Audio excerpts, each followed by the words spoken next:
Blog Talk Radio. Mi chiamo Afurakanu Afurakaitnut Neye EGUA da Medinde Odwirafo Kwesi Nehem Ptah Akhan Akwamuman Amaruka Atifi mu Odwiraman mu. Greetings to all Afurakani Afurakaitni people, meaning Africans, black people. Today is EGUA Day, Marketplace Day. My name is Odwirafo Kwesi Nehem Ptah Akhan, Odwirafo of the Akwamu nation in North America within Odwiraman, the purified nation Afurakani Afurakaitni people in the Western Hemisphere. Yet I say we thank you once again for tuning into the broadcast. We're opening up the chat room. If you have any questions or comments and you'd like to interact in the chat room, you must log in as a user in order to interact. If you have any questions or comments on the phone line, simply hit the number 1 so that we can see that your hand is raised and we can interact in that fashion. For those who are new to the broadcast, we have 4 broadcasts on a weekly basis. We have Akhan Fo Nanasom, Ancient Authentic Akhan Ancestral Religion, on Joda on Monday nights, where we deal specifically with the Akhan expression of ancestral religion.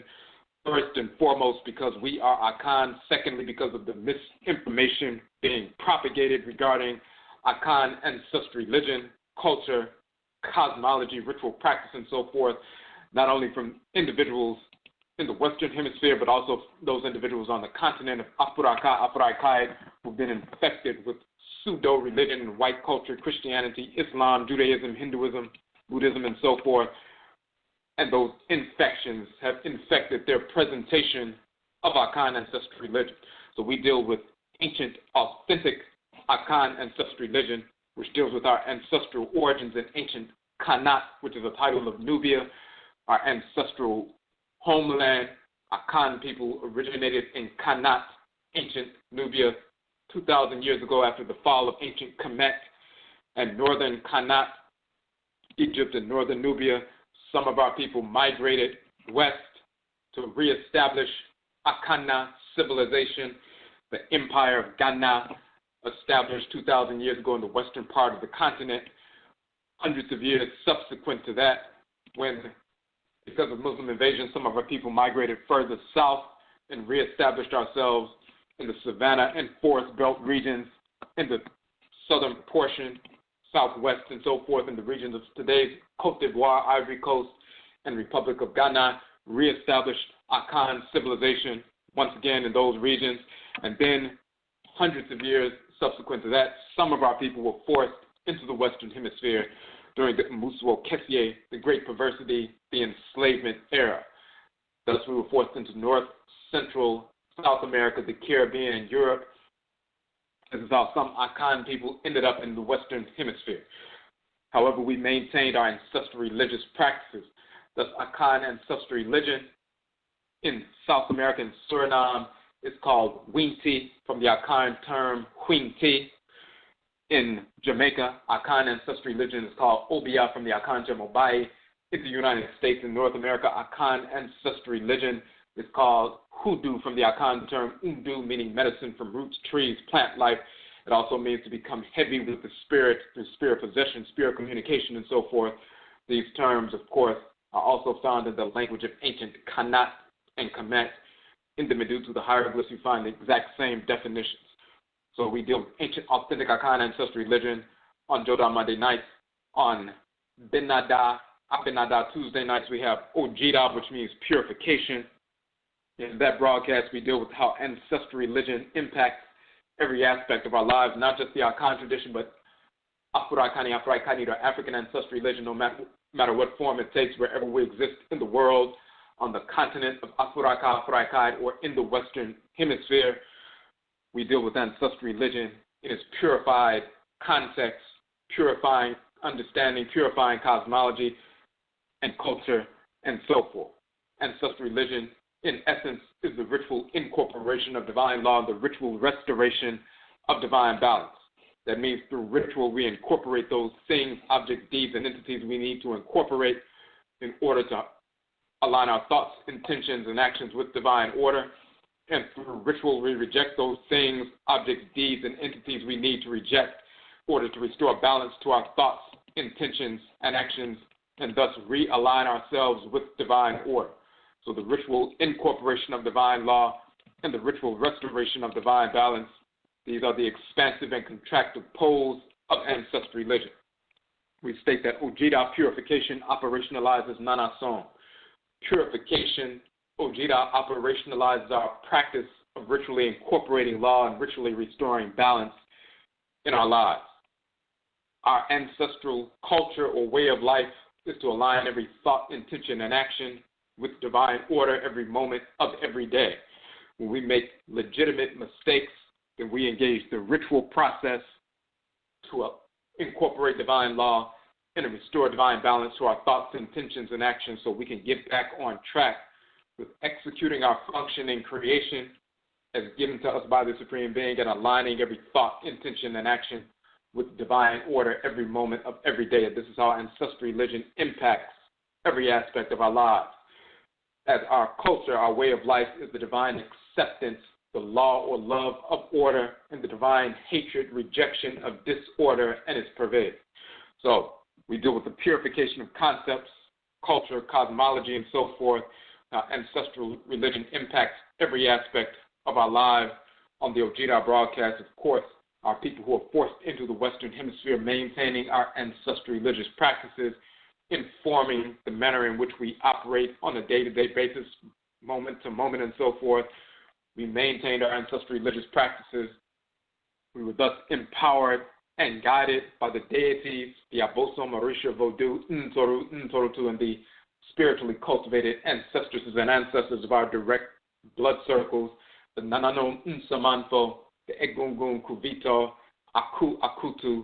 We were empowered and guided by them on the best means by which to wage war against the whites and their offspring through taking up metal armaments as well as through chemical and biological weapons of warfare, root work being the precedent established for that in the Western Hemisphere through our various ancestral traditions, the best means by which to wage war against the whites and their offspring, and we were thus empowered and guided to force through warfare the end of enslavement in the Western Hemisphere under the power of Hoodoo, which is the Akhan tradition in North America, Juju, which is the Yoruba tradition in North America, Grigri, which is the Bambara tradition in North America, Voodoo, which is the Ebe and Fon ancestral religion in North America, and so forth.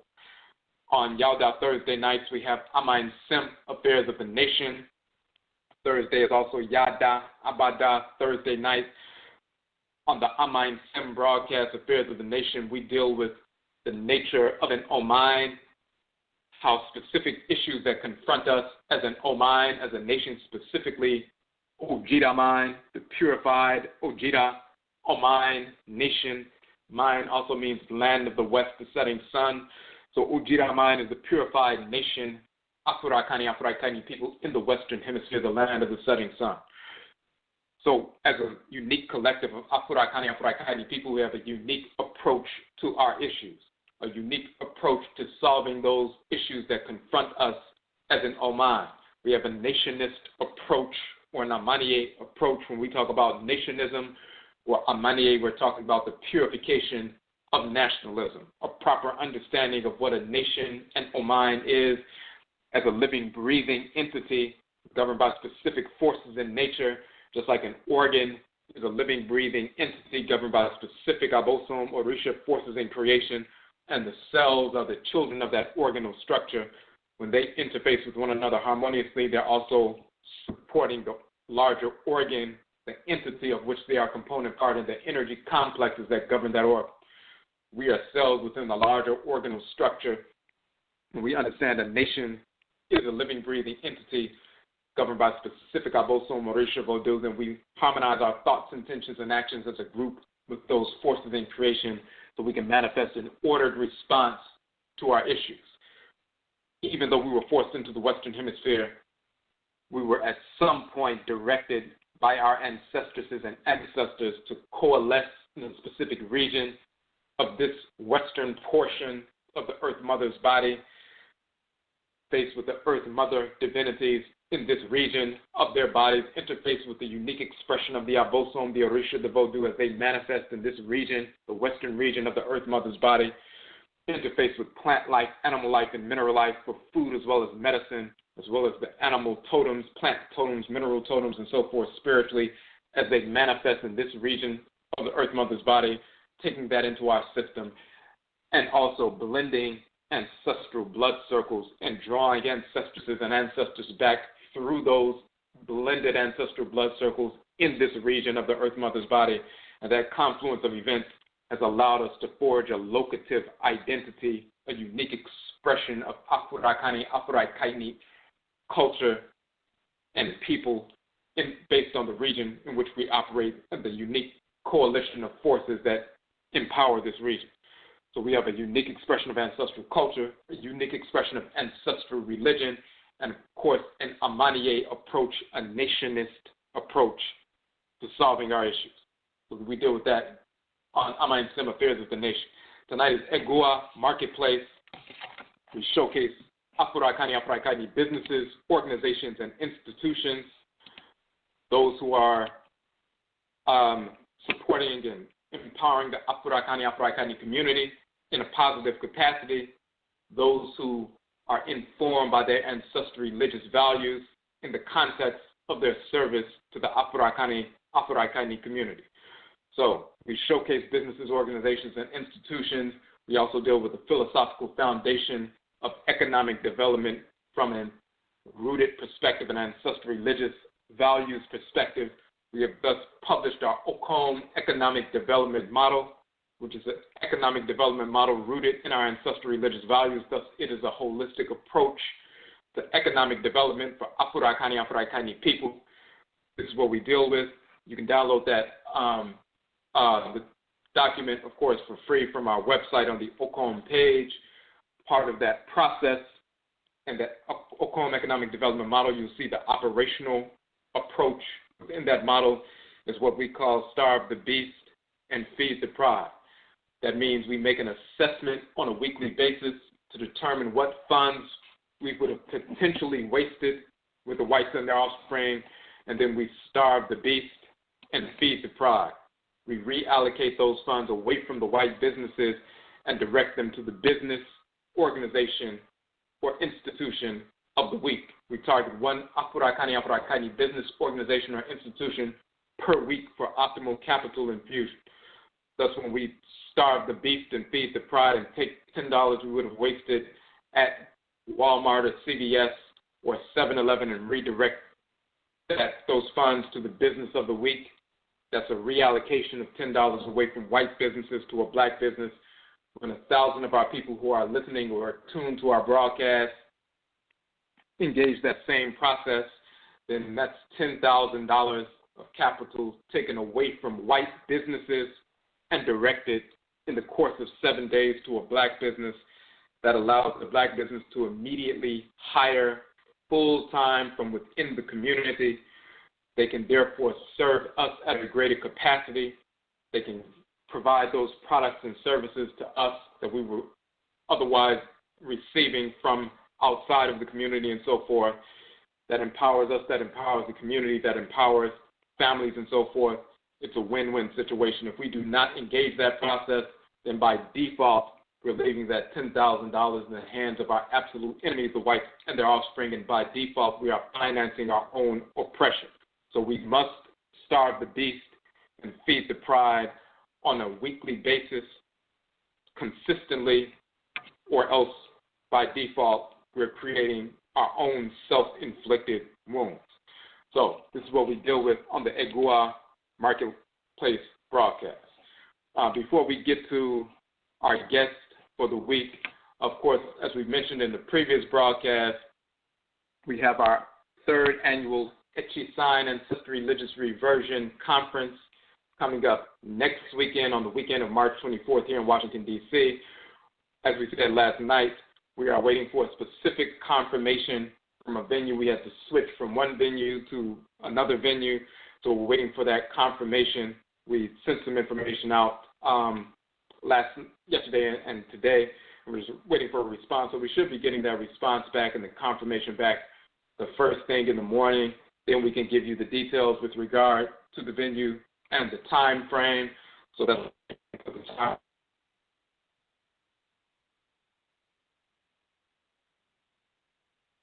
the chat room. We also have our Etchi Sign Ancestry Religious Reversion fundraising campaign, crowdfunding campaign. Of course, this event is a free event for all Aakhuamuman people. We'll be also giving away a free copy of our new book, Etchi Sign Ancestry Religious Reversion, Homa Journal 13,018. It will be released on that day. We'll be giving away a free copy of that book to everyone who attends. So it's a free event. The presenters dealing with the Hoodoo tradition, which is Akhan ancestral religion, the Yoruba tradition, which is the Juju ancestral religion in North America, the Voodoo tradition, which is the Ebony and Bone tradition in North America, and so forth. We have different presentations. We will also have our EGUA marketplace vendors throughout the course of the day, where you can support Aakhuamuman businesses. The free event open to Aakhuamuman people only, African Black people only, of course. Family-friendly event, free event. You also receive the free books and so forth. The free book. We do have a crowdfunding campaign to assist with the increased costs of the venue, as well as travel expenses for our out-of-town presenters and so forth. So if you support the work that we are doing, please go to the fundraiser, fundrazr.com/etchisign_reversion. Yedase, we thank you to those who have, a couple of contributors who have made contributions over the past day to assist in that process, but that will assist us greatly. So please go to that crowdfunding campaign to assist that process. Okay. So now we want to bring on our guest. Tonight's guest is our sister Okotowaa Merit Ausar, owner of Khemet Krowns. And the Khemet Krowns website is on the Etsy platform. And we're going to put the link in the chat room. But first, we would like to bring our guest on.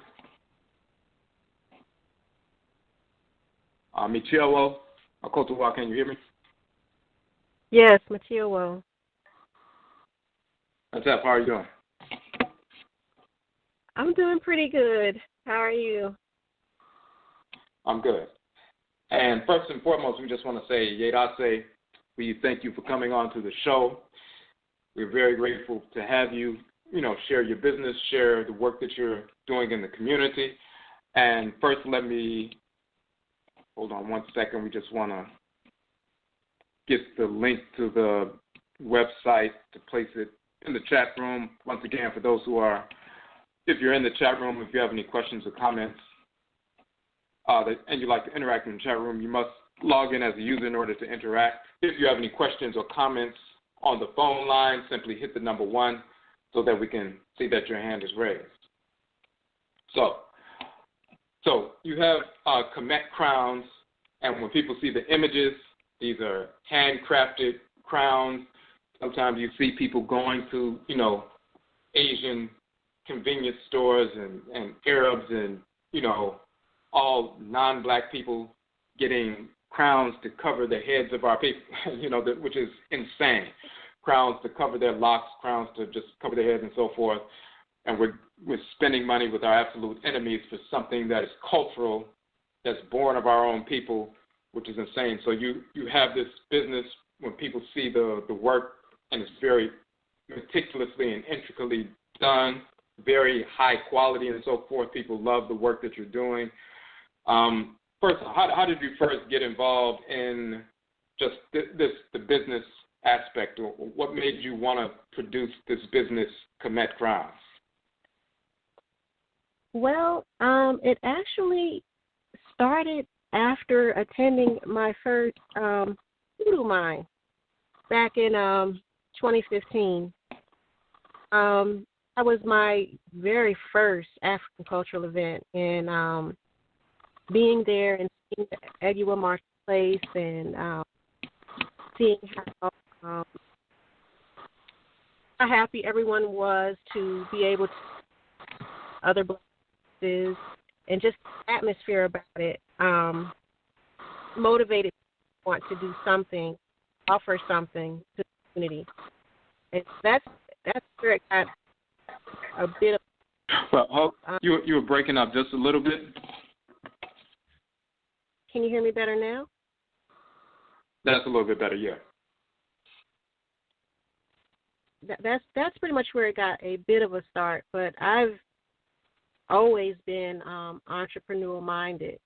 It's just I've always struggled with what to do to make money or to go into business for myself. And I experienced the Atlas Voodoo Mine that gave me that idea. It's something that our do. Well, hold on. At the end, you got a little bit choppy, a little bit again. And let me make sure this is okay.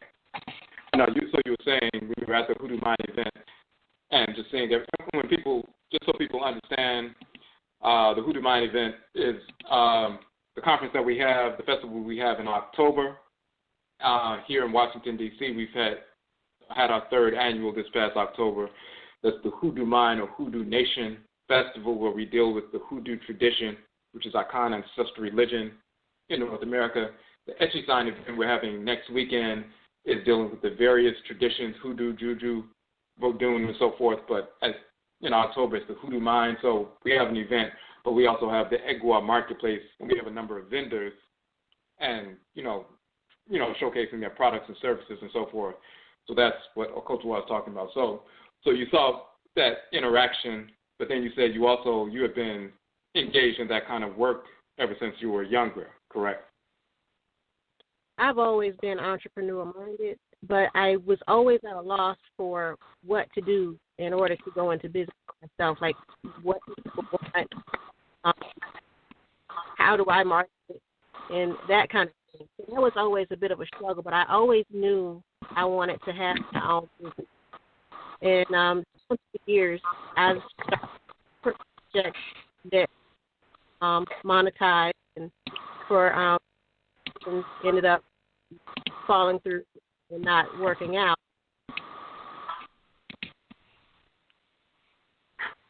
Now, I think it may be. Do you have like a headset on because it's kind of going in and out a little bit? No. I speaker. Let me switch that up. Okay, is that better? Oh yeah, that's better. Okay, I'm sorry. Okay, no, that's no problem. So now, when people see the images on the website, and we have one of the images with the four different crowns, some of the larger crowns and some with the visor and so forth. So, and you have different specific colors, and of course, people see the handiwork is very intricate, very well done. So, on one hand, they are crowns, but on the other hand, you have there's something more to it. It has an ancestral foundation. In fact, why did you call it Khemet Krowns as opposed to just crowns? Just to let people know why you got into why you use that terminology in certain colors with regard to the crowns. Well, it's rooted in the principle that we have a shrine at the very top of our heads known as the crown chakra or Aritu. And that particular shrine is the shrine of the divinity Min or Amen Min. Min, the divinity from ancient Kemet that is shown with the two big columns or plumes and a long tail extending from his head. He's associated with preserving our culture and tradition. So with that, our culture and traditions are stored in that area, in our heads, in our thoughts, in our minds, of our physical shrine. And as we go out and we interact with people, places, and situations, and we receive messages from outside sources, our culture and our traditions are constantly challenged. Well, even the hair on our heads receives messages. And so, our hair is like basically a series of antennae. So a hat or a covering or a crown serves as a protective measure to help repel or filter out unwanted or discordant messages that could possibly come in and pervert established culture and tradition. And, of course, wearing head coverings originated in our ancient culture. So that's pretty much the idea behind the name. And we really appreciate that, because that gives it a proper context when people see, the work that you're doing. It's ritual in the true sense. In fact, I saw, and when people go to your site, or even on your Facebook page, of course you have the images on the Facebook page as well as the Etsy site. But even when they go on your Facebook page, they'll see some of the other images that you posted. But then you also have other images in your photo section that speak directly to that. So one of them, which we quoted in the introduction on the information for the show, you stated that every day is a new opportunity to align with divinity and reorder your life. So that's kind of like the philosophical foundation for the Khemet Krowns? Absolutely. Absolutely. Okay. And we really appreciate that quote. So when you go to the Facebook page, Okotowaa Merit Ausar, you'll see a number of different photos, not just, of the crowns, but different deities from ancient Kemet as well. So, in fact, just giving people even further information just in a basic sense, let people know who are unaware what the meaning of your name is and what significance that it holds for you. Okotowaa is a praise name for Aset in the Akhan language. And Merit means beloved, and, of course, Ausar. So it's actually Aset, beloved of Ausar, is pretty much what my name means. And, well, if you're familiar with the story of Aset, Aru, and Hasar, Aset was the one who went out and found the pieces of Asar's body after he was dismembered by his brother Set, and she remembered his body and was able to conceive Haru. And so she was beloved of Ausar, and of course, all of Kemet, she was beloved. She was beloved for what she did, the spiritual work. Absolutely. So now, I just want people, for people who are unaware, to know that, everything we're doing, everything you're doing, is not just something haphazard. It's everything has a spiritual foundation. Everything has a cultural foundation. So when you're making these crowns and calling them Khemet crowns, it's directly related to protecting, purifying the head, and making it a receptacle for ordered energy, a fusion of ordered energy. So one of the things we've talked about, and this is one of the questions that comes up probably most frequently, one of the top questions that comes up. On one hand, you have the question of what happens when someone makes their transition, what happens to the spirit when it leaves the body, that transition, what happens when people connect with the ancestresses and ancestors. People have that question. That's one of the most, ubiquitous questions. But then the other piece is that people are very interested in, and of course it makes perfect sense because of what has happened to us here in the Western Hemisphere. How do people make transition from having been raised in some form or fashion, either 100% involved in Christianity or sometimes Islam or some other pseudo-religion with these fictional cartoon characters, Jesus, Moses, Muhammad, Abraham, Isaac, Ishmael, none of whom ever existed in any form, white, black, or otherwise. But millions of our people have been either directly raised within those false traditions, or they've been impacted just by living in this culture. They've been, raised in a culture of these pseudo-religions, even if they're not directly participating on a regular basis. But then at some point, people, wake up. At some point, some people say, wait a minute, it's time for me to drop this misinformation and shift back and return back. And we talk about Echisign, ancestral religious reversion, revert back to our original pristine, pure state, pure culture, true religion, ancestral religion. What was that process like from you moving away from Christianity and getting back involved in your true ancestral religion, born of your ancestresses and ancestors? And of course, that will later inform your business itself. But what was that process like? Wow. Well, one of the Ebe from the Wab Ojiram that resonated so strongly with me and has stuck with me the most is the one that says, "Death wakes up those who sleep through life." My only sibling, Right. my younger brother, transitioned in 2013. And that was what really initiated my journey back to ancestral religion. And, of course, prior to that, like most people, I was Christian. I would say that I was heavily Christian. I had been introduced to the Bible by the time I was about 9 years old by the South Georgia school system, which I found out later was actually against the law, but, that's another story. By the time I had graduated from high school, I had read most of the Bible and committed some parts of it to memory. And, I carried that into my adulthood. I always wanted to be in and around the church. And when I would get off track and things would get hard, I would always run back to the church to try to get things back on track. And, of course, I had questions, but not so much about the spiritual realm or whether there was really a higher being, but more so about Christianity in and of itself, about the way God was described and the way, quote unquote, he did things. And I had enough real life spiritual experience to know without a shadow of a doubt that there was an immaterial world with a greater being, but I just wasn't sure Christianity had it right.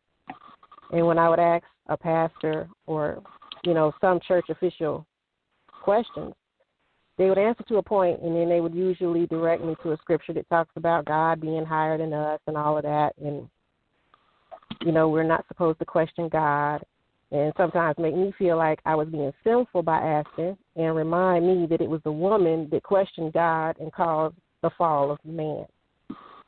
And, that I was entertaining the devil just by questioning.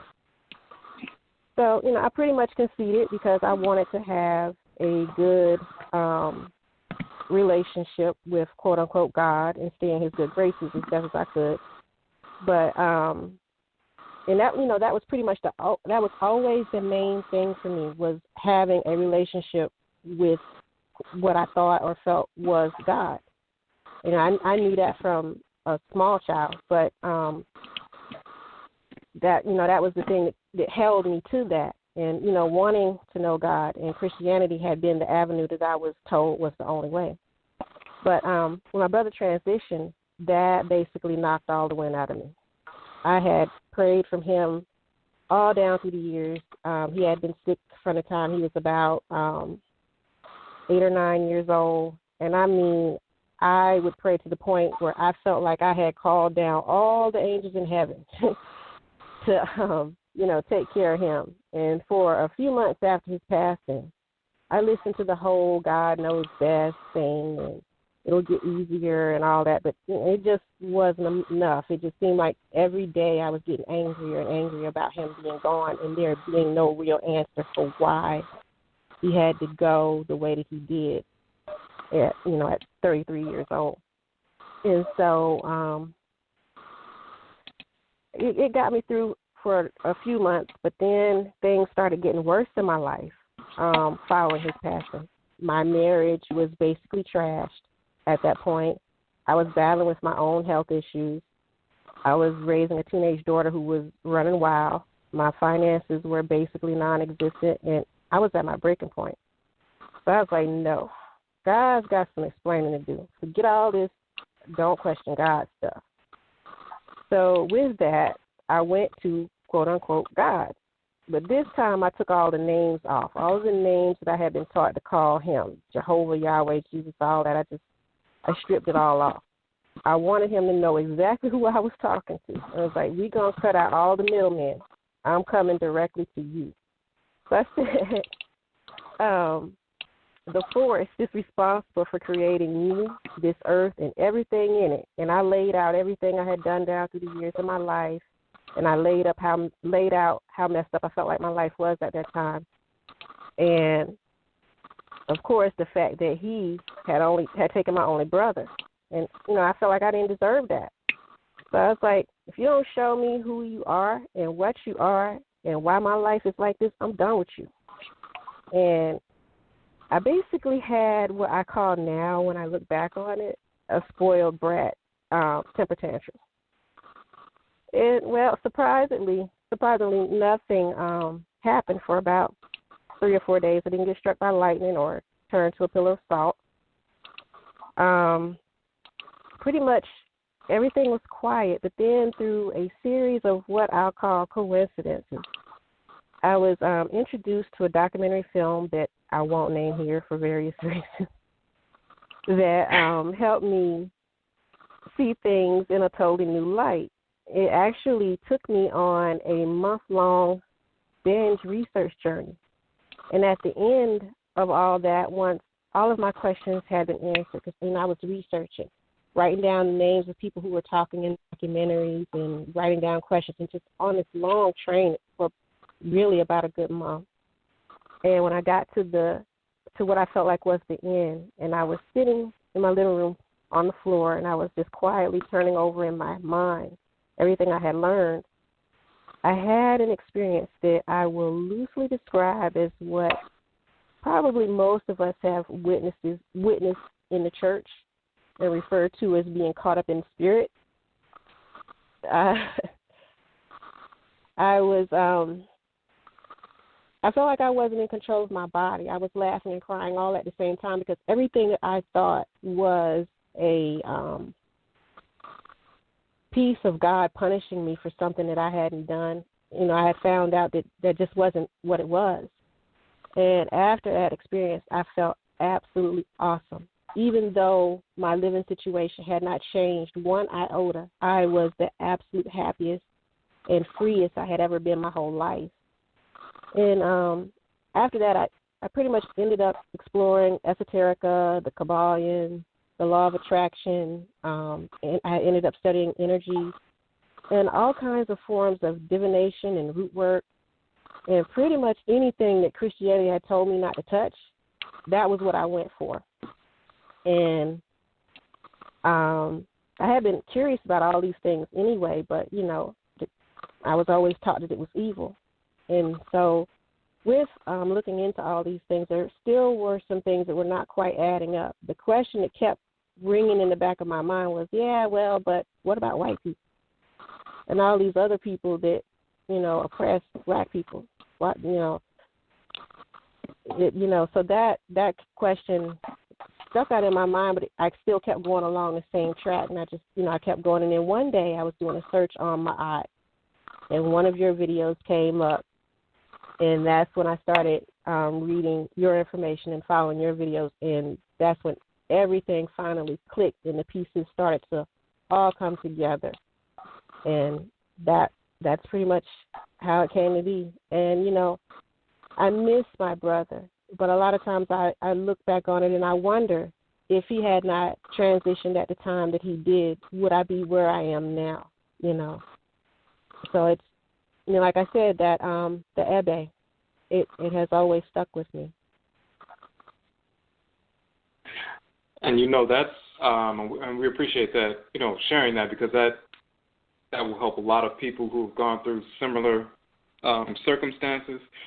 And very often that's the point, that's the gateway. When some person, whether it's a spouse or a sibling or a parent, even sometimes a child transitions, then we're confronted, with the reality of the ancestral realm, up close. And then people, there's a opening that takes place, and you have a opportunity to, explore and find out and recalibrate and so forth. So we really appreciate that explanation. I know people have, will gather something from that, something valuable, because people are going through very similar things. And we talked about before, and in this context of, you return to ancestral religion, reconnecting with your own ancestresses and ancestors, even coming out of that, just being born into the world, you talked about an experience and certain circumstances with regard to how you were born that some people have placed a negative stigma on, but in reality, it's something that's always been honored in our ancestral religious practice from thousands of years ago, even into North America in the hoodoo tradition, Vodou tradition, and juju and so forth. And that actually informs the work that you're doing, the kind of crowns that you make and the sacred colors that you use and how they can protect the person's head and purify the person's head and so forth. That's directly related. So what is that condition of birth that you were telling me about that many people are born of, but there's a stigma associated with it if people are unaware? Well, I was born with a veil on my face. And for those who may not know what that is or have never heard of it, it's when a baby is born with their head or their face, and sometimes the entire body, inside the amniotic sac. And it's a signifier that the child will be able to see into the spirit realm. And for me, I wasn't told this until I was probably teenaged.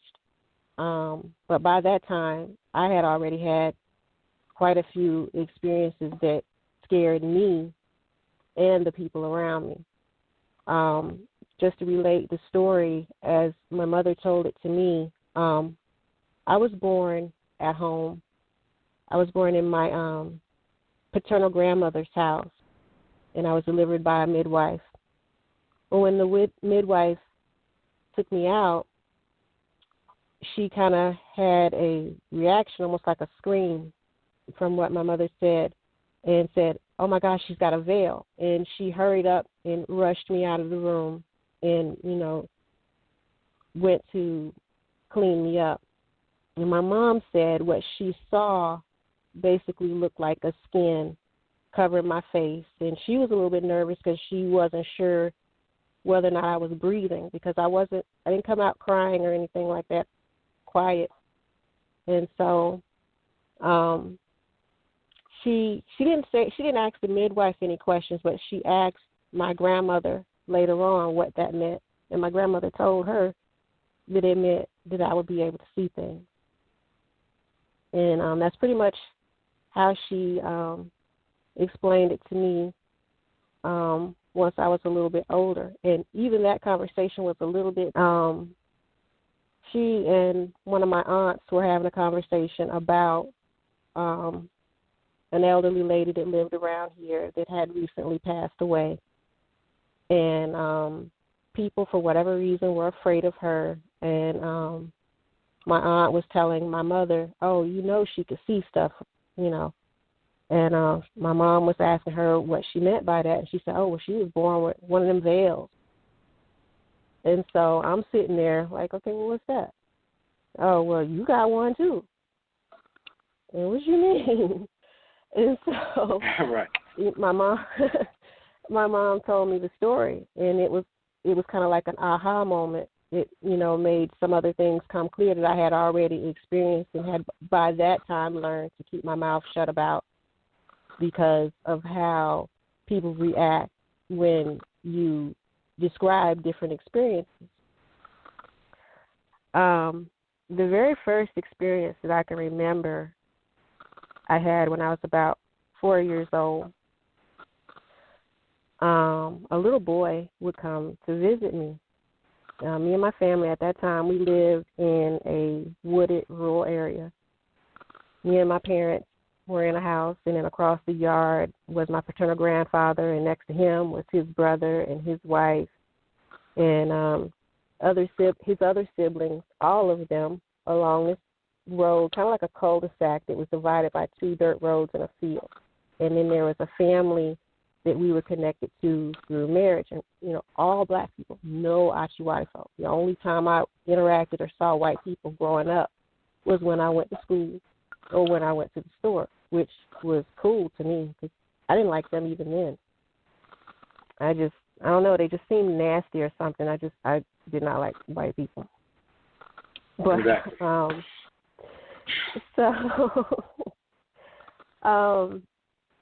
Anyway, growing up this way, like I would loosely call it like a contemporary African village, the way all of us were there and connected to each other and looked out for each other. And I got a lot of chance to play out in the yard and trees and digging in the grass and stuff like that.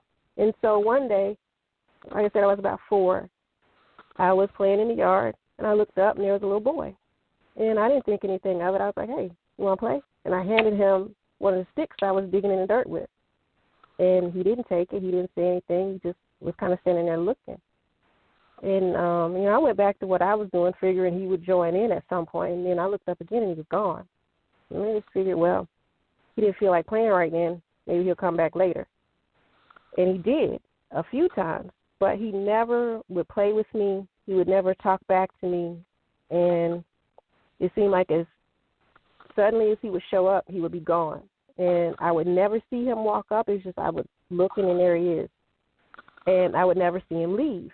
It's like I'd look, he's there, and then I look again, and he's gone. And, at 4, you don't really have the capacity to kind of know that this person didn't have enough time to get far enough away to where you can't see him. And, all those things just, they weren't solidified in my mind yet.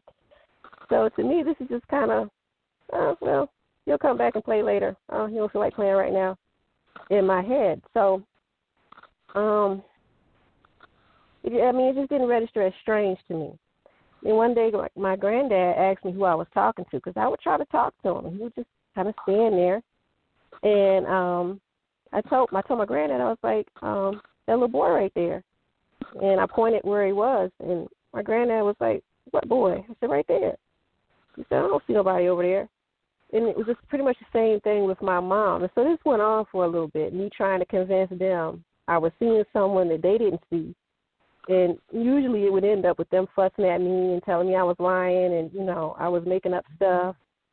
And me being confused about why nobody saw this boy.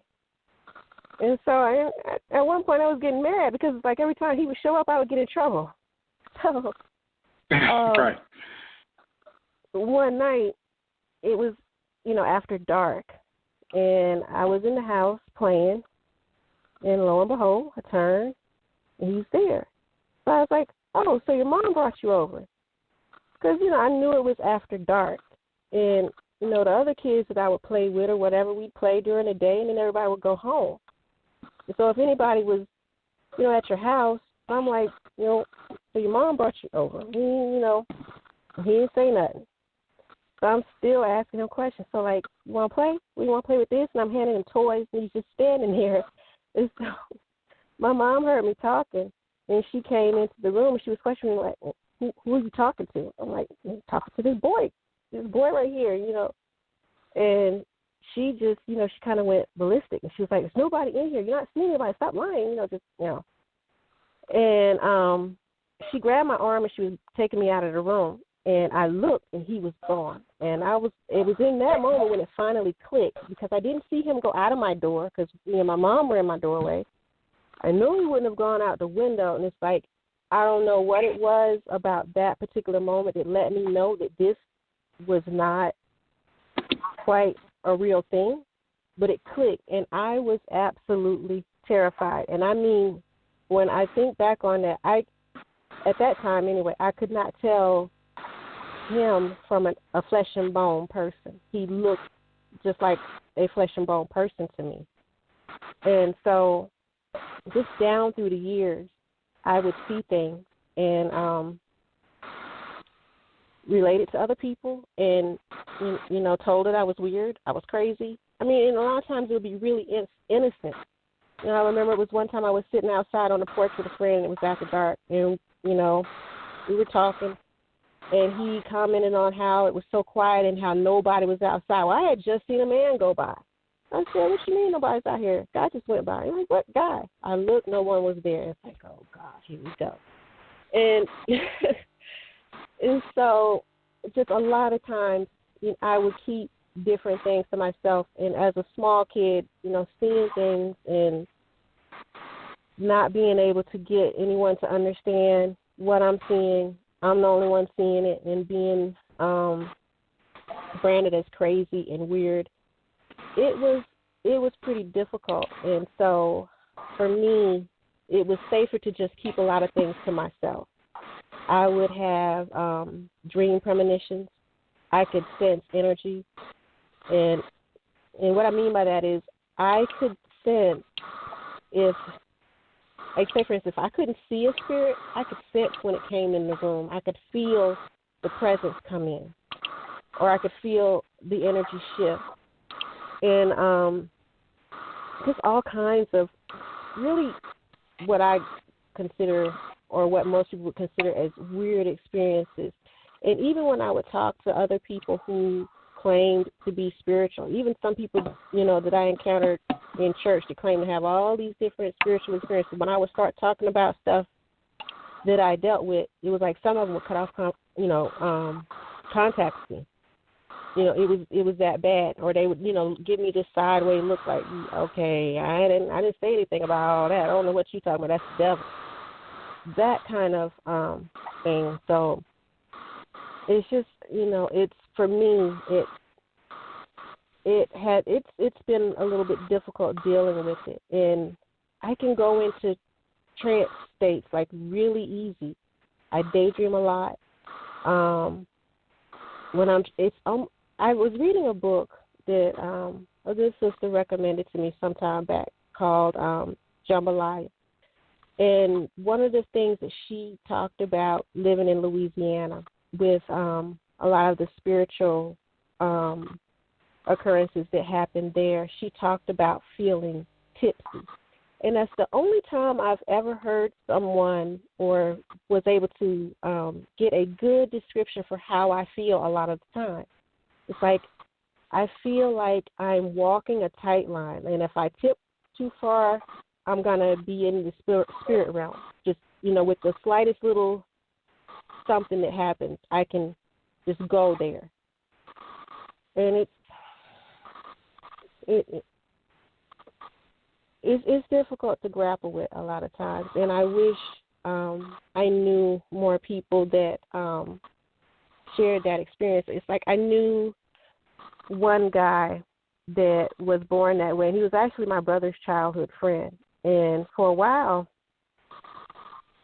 he would confirm a lot of the things that I would experience in the house that we live in now.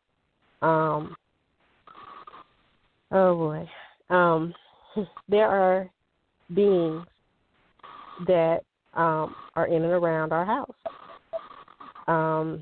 Now, so the brother was able to, the brother's friend, childhood friend, was able to see this kind of spirits there as well to confirm what you were saying. Okay, good. Yes. And so that helped out a lot. It made me feel like I wasn't really nuts. And it turned out that my mom and his mom had a conversation. I have no idea how it got to that, but somehow they shared that, both of us were born that way. And like I said, he confirmed a lot of the things that I would see around the house. And there was a couch in our house. And, to some extent, I believe my brother would have experiences, but we wouldn't really compare notes like that. From time to time, we would get together like, you see that? Yeah. You hear that? Yeah. And then that would just be it, because we were too afraid to go any further with it. It was just, I just want to make sure I ain't nuts. And so, right. Unfortunately, that's as far as me and my brother got with it. But there was this couch that me and my brother dubbed the nightmare couch. And whenever we would sleep on this couch, we would have nightmares. And I mean, they would be really bad ones, like people being hacked up. And now when I think about it, I wonder if that is some of the energy that's like trapped in this land area, because, well, I'm in South Georgia. The Civil War was fought here. In this area where where I live, there's stories about fights between white people and the so-called Creek Indians and things like that. So, and it was those type of nightmares is what we would have. People killing each other, shooting and chopping and all this type of stuff. And, we didn't know who these people were. It was just really bad nightmares. And so I wonder about that now. And one of the things that I try to do, and it is loosely attached to, well, I wouldn't say loosely, but it's pretty linked up into what I do with my crowns. It's trying to find ways to protect myself and possibly be able to offer some type of protection for other people who might experience the same thing, to filter out that stuff and be able to distinguish, what's what, be able to repel things that shouldn't be there. Because for the longest I've felt unprotected, like I could be attacked by these beings at any point in time and there's nothing I could do about it. It's how I felt pretty much my whole life. I experienced the so-called witch riding phenomena like twice at least that I know of, and I saw the spirits that actually did it, which was horrifying for me. Now, explain when you're talking about the witch riding. So sometimes, we mentioned it before in the broadcast, sometimes people will label it sleep paralysis, but in the hoodoo tradition and other traditions, they'll say a witch is riding the person. So just give people an explanation who don't know that terminology, because many people have experienced it, and when you explain it, they'll know exactly what's happening. Right. Well, what we call it down here, down south, is being rode by a witch. And it usually happens in the middle of the night. And you wake up and you can't move. The only thing that you can move is maybe your eyes. And sometimes it feels like you can't breathe, like there's something sitting on your chest. And it's usually about 3 or 4 minutes, and then it's gone. And sometimes it's difficult to tell whether you were awake or asleep while this was going on. And it's basically a discarnate spirit that is attacking you. It's taking your life force energy. Now, when you had so having these experiences, and this is one of the things, like we were saying earlier, that sometimes people won't talk about, because, of course, in this society, because it's overladen with either Christianity, Islam, the foolish fake religion, or atheism on the other side. So if people talk about their experiences, either if it's coming from a pseudo-religious perspective, they'll say it's the devil, it's demonic, or something like that, something nonsensical. Or just having the capacity to see, the spirit realm and so forth. On the other hand, if you mention it in school or at work or somewhere else, then people will start trying to, commit you to some kind of mental health institution. And anybody who's worked in the field of mental health, behavioral health, you know that when you visit a psychiatric ward in a hospital or visit a psychiatric hospital, or many people who are homeless and many people who are on drugs and things like that, very often a large percentage, specifically in our community, they don't have a mental illness at all. They are simply people who are receptive. They can see their ancestresses and ancestors. They can see other non-related, disembodied spirits. They can communicate with them. Sometimes they have some interaction with them. They can't negotiate that experience. Since nobody else is having the experience, and they're having it, and they can't, share it with somebody else. It's too painful to talk about, so they become depressed or upset, or some people just want to take drugs to try to deaden the capacity to be receptive, trying to drink a lot or take drugs to try to put a damper on their receptivity so they won't be able to see as much or hear as much or feel as much. And some people, it's too much for them, and they'd rather just focus on the spirit realm and check out of physical life to a large degree, where they're not taking care of themselves with regard to hygiene and things like that, and they're just focused and kind of check out mentally. And it's all because they don't have the capacity to contextualize, their experiences, because this culture doesn't provide for that deliberately. But of course, when we have ancestral culture, all of that is put into context.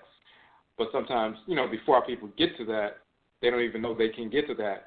So, it's suppressed. And people, through fear, it's suppressed. Other means it's suppressed. So, and it's suppressed in different ways. Some people totally shut it down, and they'll say, hey, I used to be able to see spirits when I was a young child, I became so scared and depressed about it that I shut it down for the next 30 to 40 years, and they didn't come back to it and feel like they could open themselves up again until they started learning about their culture when they were in their 40s and 50s and so forth.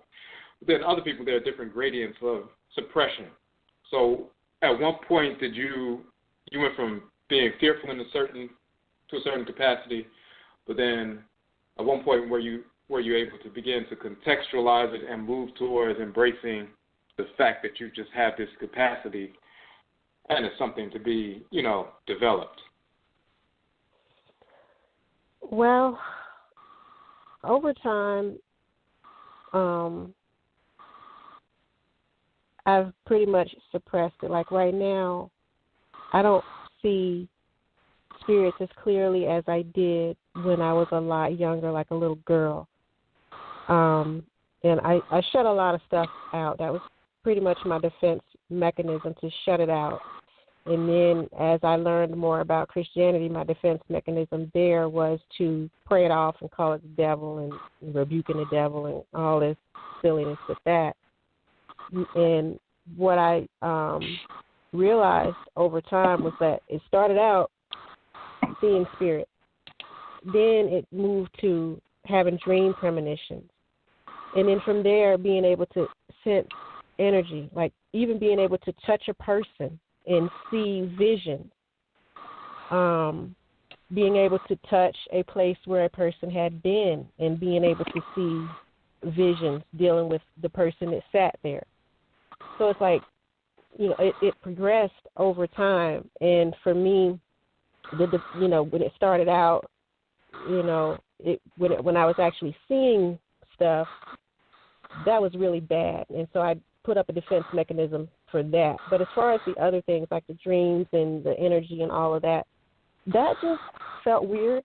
But I didn't feel like I needed to protect myself from it. It was just like, okay, what is this? I don't know. Well, maybe it's God talking to me. That was how I conceptualized it then. Now I'm just getting back to, after coming into ancestral religion, being able to conceptualize all of the different pieces of it.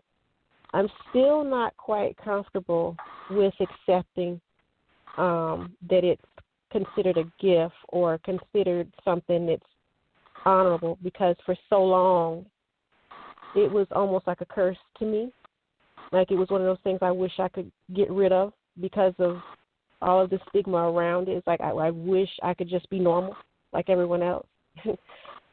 And so I'm grappling with that now and trying to conceptualize everything, put all the pieces together, and trying to figure out how to reawaken some pieces of it. There is still some fear. And the fear stems from not knowing how to deal with, like, say, for instance, a discarnate spirit that's aggressive and, may attack, or what. How do I get rid of that? Or if I come into contact with a person who has been overtaken by a spirit, how do I deal with that? So that's pretty much where I'm going with it now, the struggle with accepting it and how to deal with it and reawaken the pieces of it that I've blocked off. Oh, that's very important, and we appreciate that your candidness about it, because people are going through that, and once and you're going to find out after this broadcast, because people are going to be contacting you. Once people release that information and let people know the same thing has been happening, then people begin to open up and tell all of their experiences and so forth. But it's very important to, yes, it's on one hand it's honored, and it's a recognition of a certain capacity that a person has. But like you said, in this culture, since it's been stigmatized or even demonized, then you haven't experienced the effects of having that capacity as a gift or an honor, because everything that has happened typically as a result of you expressing it has been a problem. And it's taken a while to, get around to the fact that, it was never a problem. It was just other people's misconceptions of what were happening is a problem.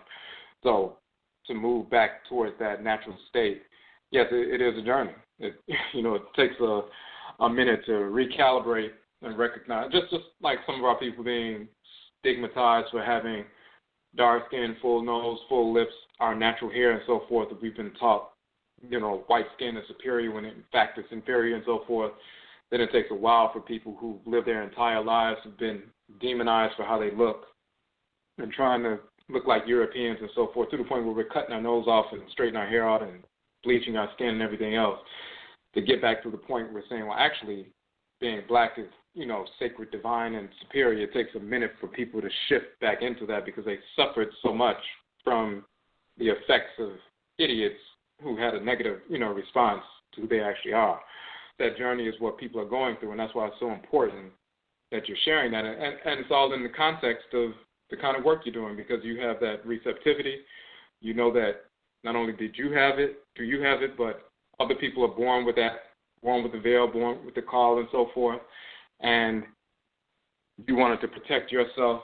So unconsciously, subconsciously, and consciously, you develop something that not only adorns the head, honors the divinity that dwells in the head and so forth, honors the Orisha, the Abosom, and so forth with the sacred colors, but it's also protective as well, because those color combinations help to repel negative spirits and only, absorb that which is harmonious. So when people see on the website, see your crowns, see how well made they are, how meticulously crafted they are, fine crafted they are, you can see it's an orderly process, and that order always stamps out disorder. And it's like a miniature shrine, like you said earlier.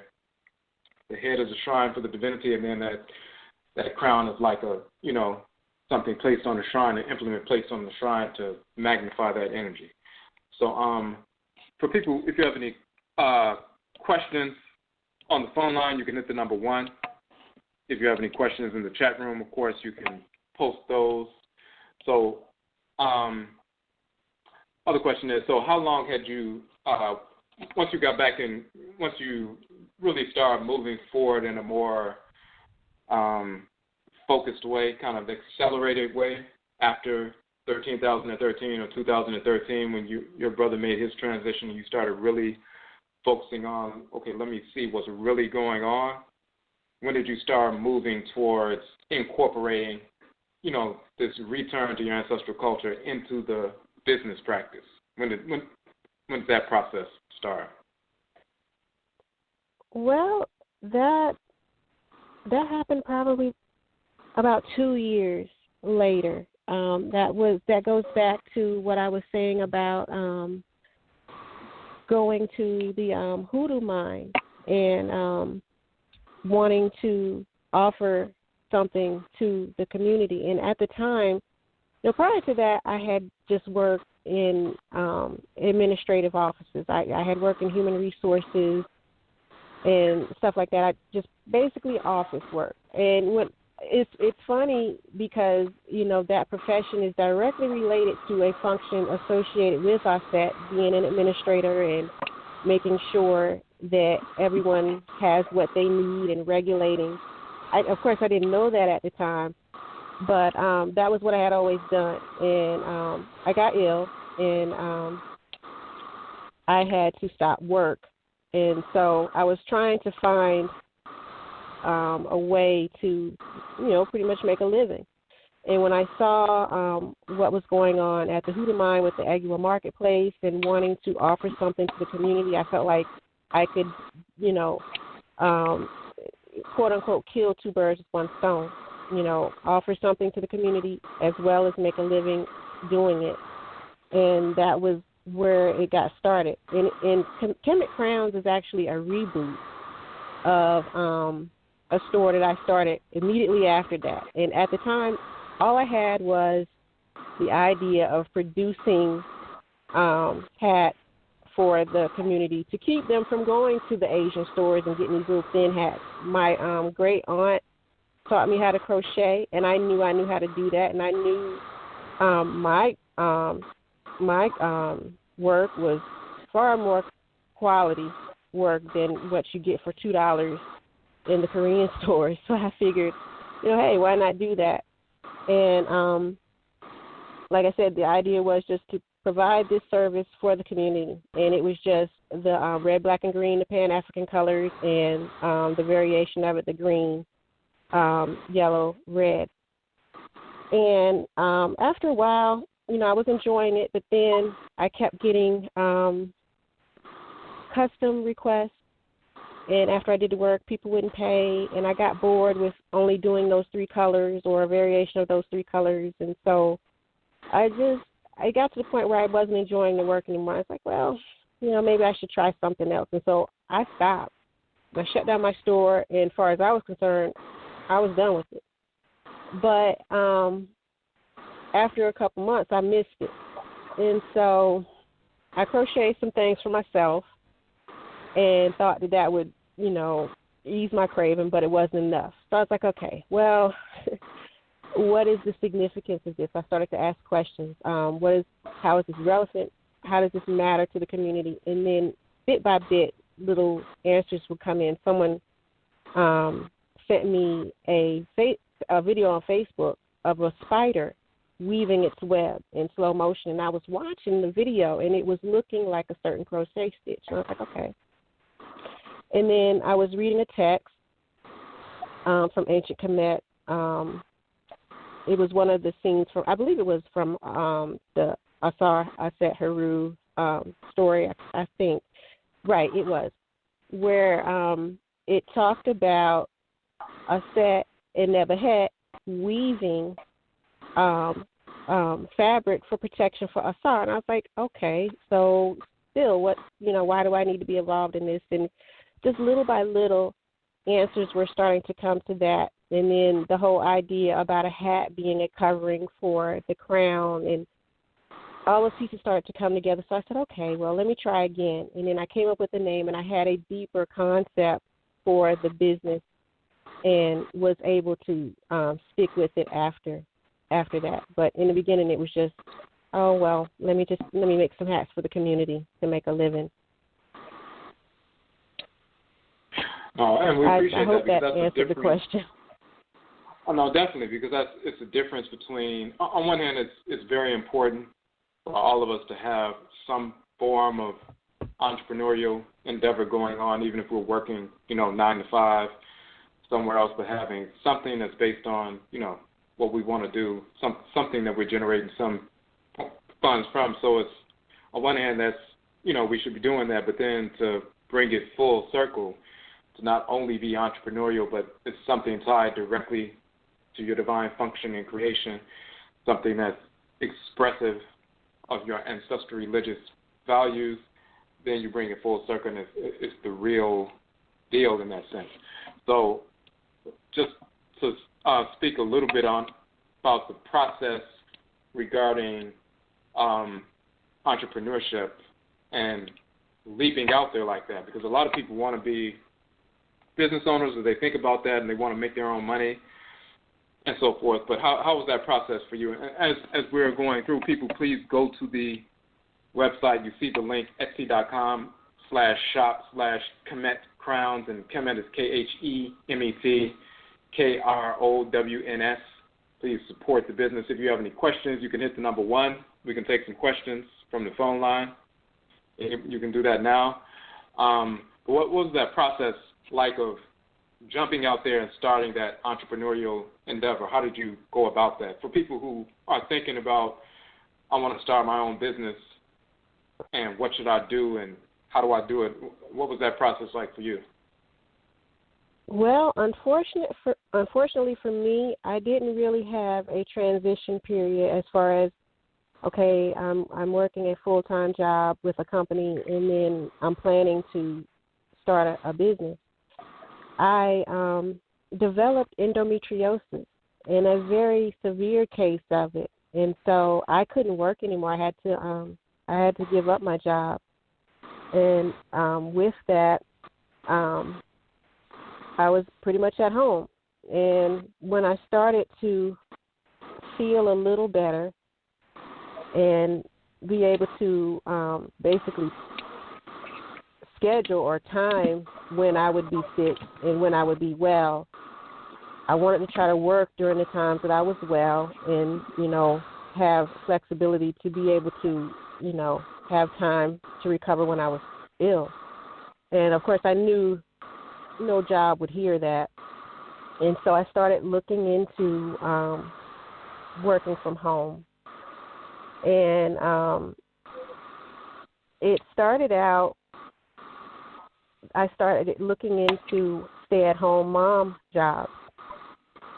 And I ran across a book that talked about how to sell on the Internet. I'm not sure if you'd want me to mention the site that I was selling on at the time, but it's an online site where you can pretty much sell anything. And that was where I got my start. Prior to that, probably about a good 10 years prior, when I was living in the D.C. area, I had a natural soap business. Believe it or not, it was called Natural Indulgences, and I made glycerin soap. And I was working a full-time job. I was going to school full-time, and I was running this small business. And with that, what I would say to people who are looking to do something like this is to, while you're working, whatever spare time you have, plug it into your business idea. Get a business plan together, decide what it is that you want to go into, and start saving up and going into that. And just do things little by little. And just make sure you have all your quote-unquote ducks in a row before you step out there. For me, I was thrown into it. If I had not gotten sick, I probably wouldn't be doing what I'm doing now.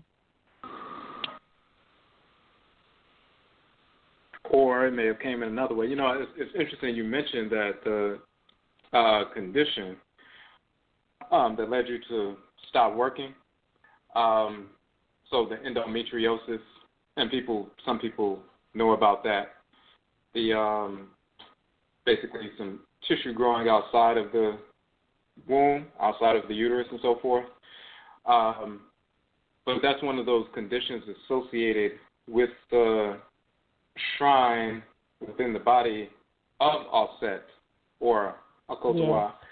So it's in some fashion, sometimes certain things we may eat or certain things we may be doing or certain stress and different things, we're operating in a normal way, but because of stress and different things, conditionings and certain other things, we get off track, so to speak. So sometimes that manifestation of where we got off track shows up in the shrine, the physical shrine of the deity that actually governs your Akra, your head, your spiritual head, and so forth.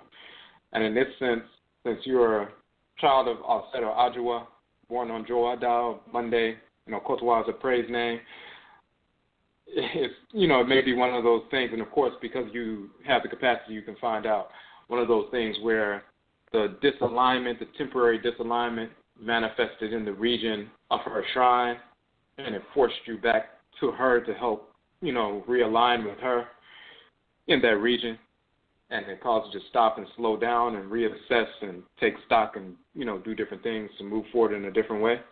But, of course, like you were saying earlier, first you were able to see, you had that clairvoyance and clairaudience and so forth, but then it began to, expand into that divinatory practice, because that's really what it is when you can see someone, touch them, or touch an article of clothing, go to a space where somebody was, and then see what was happening prior to. That's a divinatory, oracular kind of function. So, of course, you have that capacity to see if that endometriosis was directly related to a disalignment, but then an opportunity to realign with Auset, who governs that area. But it was just interesting you mentioned that, because I didn't know that before. I mean, this is the first time, we talked about that. So, yeah. And that was, I ended up having to heal myself from that. Doctors were diagnosing me with what is that? Acid reflux. They had given me medication for that, and I was going back and forth to doctors, and they were telling me that I had a stomach virus and all kinds of weird things. And so I ended up doing some research on my own symptoms and just knowing my body, being in tune with different things, because I had female problems before. And so I figured out that was what I had, and I went vegan for about close to a year, and that cleared pretty much everything up. I felt better. I stopped having attacks, and all of the different things that they were telling me that I was going to have to do or whatever that wasn't even related to what I actually had. I was able to sidestep, and I felt pretty good that I was able to overcome that on my own. And to this day, I still don't really trust doctors.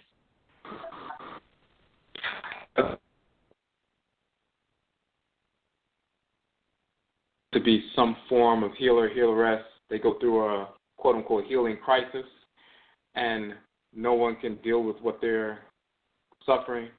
Then they heal themselves under the direction of their own craft, and then because they have that experience, they can move forward and transfer that to help assist in healing other people as well. So we have a call on the phone line. We're going to take this phone call. Chilwell on the phone line, number 2081. Yeah. You got a question or a comment? Yes, Michelle, Kwesi, and good evening to the guests tonight. What's up? One question I had to ask in regards to seeing the spiritual realm. I'm not sure, are you able to control it now at this stage? Because you said back then you used to see it a lot. So it's still that you feel that you're in control, or, it's constant, when you get that visual feeling and you see it in real time? Does it feel easier or more powerful when you're trying to get control of certain things? That's my one question in regards to seeing people, like spirits, like actual spirits. Well, that's been one of the things that's been the most frustrating about it is I can't control it. And I never know when something is going to happen. It's very sporadic. Because if I could control it, I would probably have turned it off, to be quite honest. And to give a loose description of how it works, imagine if you have an appliance, like say maybe a toaster or a radio that has a short in it. And when you wiggle the cord one way, it works. But then, after a few minutes it stops working and you have to kind of jiggle the cord again to get it to work. It kind of feels like that to me. Like sometimes when I'm really angry, something will happen. Like there was a time when I was really angry and I was in an argument with someone and I heard their thoughts. And I knew that I did, and I repeated what the person said, and I heard it just as clear as we're talking now. And the person was stunned, and I could tell that they, when I responded to what I heard them think, I could tell that they knew I heard that. They didn't know how I heard it, but they knew that I had heard it. And so it's like really strong emotions can trigger it. So it's like sometimes like, when I'm angry or even when I'm like really sad, something will happen, but I can't control it.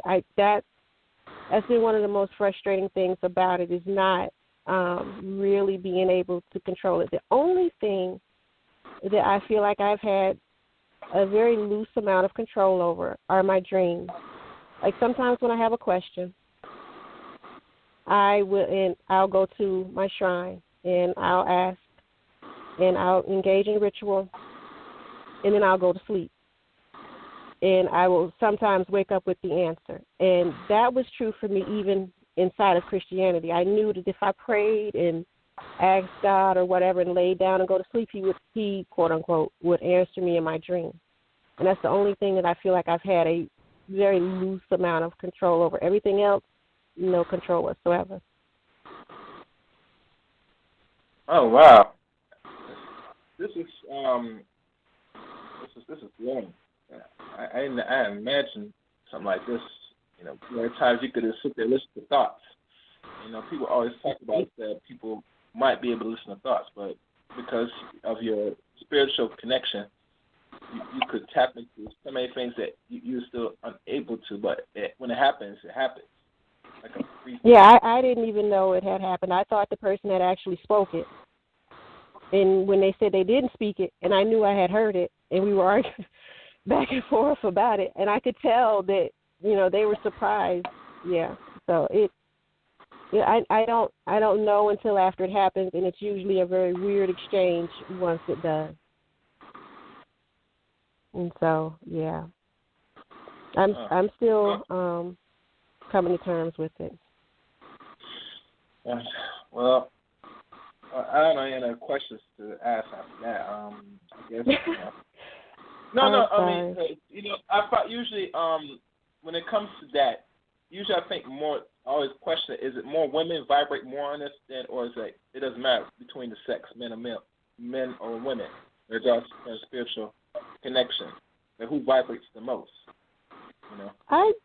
You know, me personally, but I think Kwesi would probably be a better person to answer that. But I don't think there's a difference between one being more spiritual or more connected than the other. I don't. As far as male, female, I don't think so. But, you know, like I said, I think Odwirafo would be a better person to answer that. Mm-hmm. Well, I'll ask Odwirafo in another broadcast next time. But thank you, Miss, for answering my question. Thank you, Odwirafo. Yeah, we appreciate the call. I would say with regard to the capacity for clairvoyance and clairaudience and those different things, like men have it, women have it, just like you can, a son and a daughter can both go to their mother and father and sit down and they can give them messages and communicate with them. In the same fashion, we can go to Nyamewa, Nyameo, Diabosom, and Nananom and Samafo and communicate with them. But as far as the frequency, with regard to, you know, receptivity and communication, it's a little bit lopsided more towards the female, just like we both participate in the conception process, you know, the sperm cell of the male and the ovum of the female and so forth. But there's one aspect of it that's lopsided towards the female, and that's the location where the, you know, child develops within the body of the female as opposed to the male, and the ancestral spirit gets inside the body of the female so it can get inside the zygote and gestate for those 40 weeks. So that kind of, there's a level of physical receptivity, receiving the spirit and, you know, harboring the spirit for 40 weeks and so forth. Even spiritually, it's a little bit lopsided towards the female with regard to the frequency. We have a capacity, males and females, but the frequency is lopsided towards the female, and there are certain things that females do and the way they do it that's different, you know, than us. Different roles. But no, that's interesting. In fact, you're talking about the regulation of the experiences. Even with regard to the dream state, that's just another indication. One of the praise names of EGUA is Adai, and of course Adai is also the term for the dream state in Akhan, and EGUA governing that dream state and entering through the spirit realm during the life cycle. So as you talked about, that's a divinatory practice, utilizing your Adai state of the dream state to go ask questions and get questions answered. So you're just naturally, instinctively inclined towards utilizing that instrument of Nana Adwa or Nana Okotowaa for getting answers. But as far as the regulation piece, we would say, of course, on one hand, the ancestral shrine is a regulator of the inflow and outflow of energy coming from discarnate spirits as well as the abosom. That's a regulatory piece. But then the other separate regulatory piece as far as controlling has to do with, on one hand, the shrine to your own Okrawa, consistently with that. Just like we talk about uphold the 13th day observance, and we're talking about going to the shrine for the Okrawa for 7 days in a row during this 13-day period. That's to help that regulatory process, regulating the inflow and outflow of these messages and, you know, influences and so forth. And then, of course, physically utilizing life force energy, whether it's through Aboa and Kwa or some kind of ritual song, ritual dance, ritual movement, to equilibrate the flow of energy throughout your physical body and spirit body. That helps to keep you not only toned or attuned, but then having the capacity to project that energy to repel what you need to repel and receive what you need to receive. Those are the regulatory pieces, the shrine for the Krawa, and the Nananoman Samafo, and that consistent, connection with them helps to regulate whatever else is happening because they're magnifiers. They magnify that energy. So I don't know if you've experienced that since you started.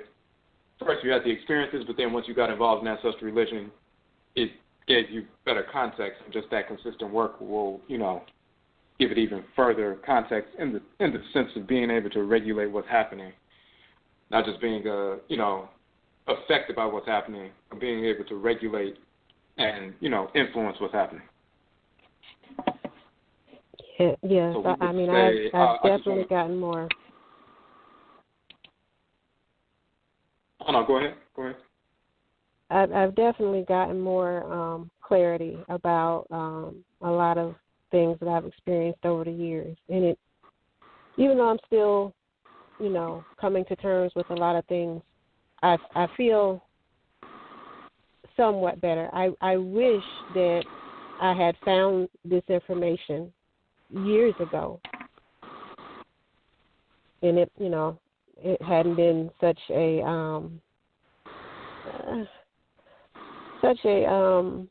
uncomfortable or difficult experience. It's been kind of like walking around with a rock in my shoe in a sense. I know it's there, right, but I can't find it to get it out. Exactly. In fact, and it's so important. That's why we really wanted to, have you share that kind of information, because then it allows other people to come out of the shadows, so to speak. People who've been going through the same kinds of not only experiences, but also the same kind of stigma with regard to family and friends, co-workers, and other people. Because once you find other people who are on the same frequency, then, there's a camaraderie there. And that's one reason we have the Echisan Ancestral Religious Reversion Conference and the Hoodoo Vine Festival in October and so forth. So people who are on the same frequency, they can see there are other people out there engaged in the same things, and some people have learned how to, deal with them in specific ways, and they have, assistance for other people, and you develop that kind of communal effort to reestablish, the fullness of the culture, and that just assists everybody. So we really appreciate you for sharing, because as I said earlier, you're going to start getting a lot of people contacting you, just thanking you on one hand, but also asking a number of questions about, hey, what about this, what about that? We have a question in the chat room. It says, do you custom make your hats as far as color? Yes, as far as color, anything that you see in my shop, if you would like it in another color, I will do that, and it won't be any extra charge. I can't do custom designs, though. That takes far too much time. Whenever someone requests a custom design, I have to actually devise a pattern in order to make the hat based on their specifications, and that takes a lot of trial and error and back and forth. And so, unfortunately, I just can't offer that. But custom colors, absolutely. Okay. And in fact, so people, when you see the site, please go to the site, etsy.com/shop/Khemet Krowns, and Kemet is KHEMET KROWNS, etsy.com/shop/Khemet Krowns. And when you see, you can understand when you look at the hats, you see how well done they are, the crowns, how well done they are, how great the handicraft work is. You also see that Okotowaa is doing this by hand. She's doing it herself. She doesn't have a machine, so she can't just spend hours and hours and hours on just some design that somebody just came up with, and it could take a couple of days, and just on one particular crown. So, as a business owner, unless you have a bunch of people working, like in a factory setting, so to speak, you can't do that yet. She can't do that yet. So, we're going to there's another call on the phone line. Ichiro on the phone line, number 3558. You had a question or comment? Yeah, I had tapped Brother Kwesi. That was actually my question in the chat room. I thought it wasn't seen, but that's fine. Okay. I'm glad that you can, Sister Okotowaa. How are you? Okay. So you can custom make. So I see that you can deliver to, you can ship to Canada. Correct? Yes. Okay. Right. And I just wanted to comment. I'm glad you shared that story about being born in a veil, I think you said? Yes. Is that what you called it? Right. Yes. Born with a veil. With a veil, right. I think my younger son, when he was born, they called it the cod, being born in a cod. Have you ever heard of that? Being born in a cod. No, I think it's COD, cod. Oh, no, I've never heard it referred to as that. Right. So, it's another. It sounds like that. In America, sometimes they will say born with a veil. Sometimes they will say born with a caul, and they'll spell it CAUL. But it's also pronounced cod, like you're saying in Canada. Oh, right. Okay, right. So yeah, when my second son was born, he was born at home, and I had a midwife, and that's what they told me. And when I went and I looked it up, it said people who are usually born in the caul or the cud are more spiritually inclined, right?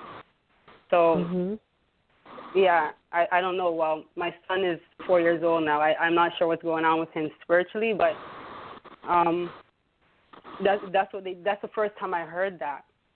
And my first son, I had him in the hospital, but I remember they said I was dilating, but my water wasn't breaking, right? And so these hospitals, they're very invasive, right? And I wanted to stand up and have my son like I did with my second son. It was just natural to want to stand up and squat and have my first son, and they wouldn't allow me to. And when they said my water wasn't breaking, I said, well, I feel like I want to push. And they're like, no, your water needs to break, this and that. And they forcefully broke the water with my first son. And I remember it was like my whole body just screamed. It was so, this surge of pain just went through my body.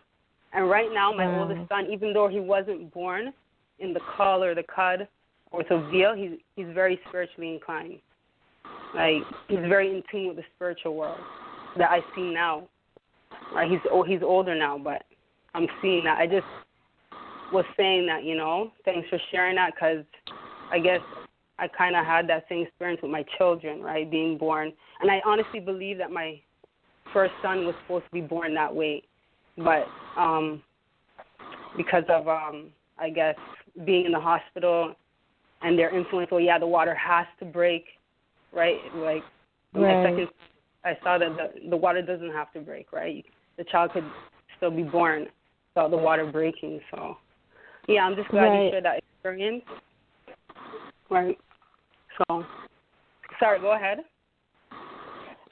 Actually, when I started to look into that, and I was seeing where they were showing examples of different variations of it. They did show a child that was born completely encased in the amniotic sac intact. Right. And so, that was my second one, actually. That was my second one. The first one I didn't even get to, because of these invasive people, right? I didn't get to see. But now when I look back I honestly believe that's what was supposed to happen, and because of how he is now, right? But yes, Wow. sis, yeah, thanks so much for sharing that, and that's all the comments I have. Yeni Aseda. Mm-hmm.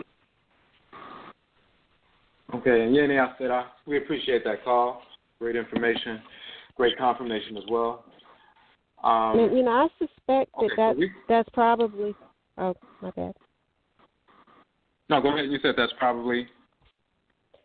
I suspect that's probably the case a lot of times. I don't want to believe that I'm like an oddity or this is something that's uncommon. I think a lot of children are born that way, but because of being born in the hospital and being westernized, it's either not told to the parent or they find a way to disrupt it coming out, the child coming out the way that it should. I think it happens a lot more often than not. Right, and it's the good thing about it is people making a move back towards midwifery and natural birthing processes and everything else, because they're seeing that there are certain things that are happening in hospitals, not only with the medications and the shots and all of that other stuff, but the way it affects us spiritually, affects the child spiritually. So the good piece is our people are starting to return to natural birthing, not just because they're imitating some movement amongst some Aakhuamuman, some spiritual disorder crackers, but they have that ancestral mandate, that inclination, that obligation to move back towards everything that's natural and proper. So so we can avoid these, artificial approaches to, speeding along the birth process based on certain doctors or other so-called professionals desiring for it to take place and happen when they think it should happen. So, we're at the end of the broadcast, so we just want to, first of all, say Yedase to you, Okotowaa. We really appreciate the information you provided. I know it's going to help so many different people. It has helped me. And I appreciate the opportunity to come on and share. Thank you, Medase. And you were saying that you didn't know if you had enough information to fill up a show. I remember that. So, and you just got started, so we know that wasn't true. So we just scratched the surface. But no, we really appreciate it because, as you can see just from the responses, people are really resonating with the information as people download it and, listen to it a couple of times and share it with other individuals. It's really going to help to open up, people's awareness and allow people to come out of the shadows and start, returning to their ancestral religious practices and seeing how they can not only engage that process, but also the work that they're doing, their life work, their entrepreneurial endeavors can be directly tied to their spiritual disposition, just like with you. So we really appreciate the way you established the business and how it's rooted in ancestral religious values. People, we want you to support Khemet Krowns, support Sister Okotowaa. Go to the site. This is the OKOM Economic Development Model, Business of the Week. Khemet Krowns, so starve the beast and feed the pride. And once again, we'd just like to say Yedase. We thank everybody for tuning into the broadcast. And Yebeshe Abio, we will meet again. It's up.